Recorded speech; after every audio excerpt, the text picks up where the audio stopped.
Assalamu alaikum. In this video, how to mark objects in Photoshop. Let's begin.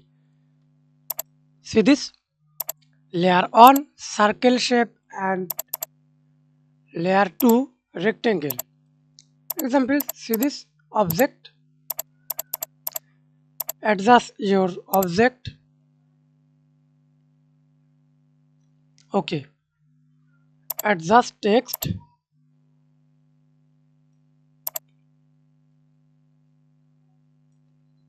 Hold Control, align. Then hold Shift, select all object or hold Control, select multiple. Then right click on your mouse, mark layer. And now we can see this masked object. Then unmask, right click, press Ctrl Z.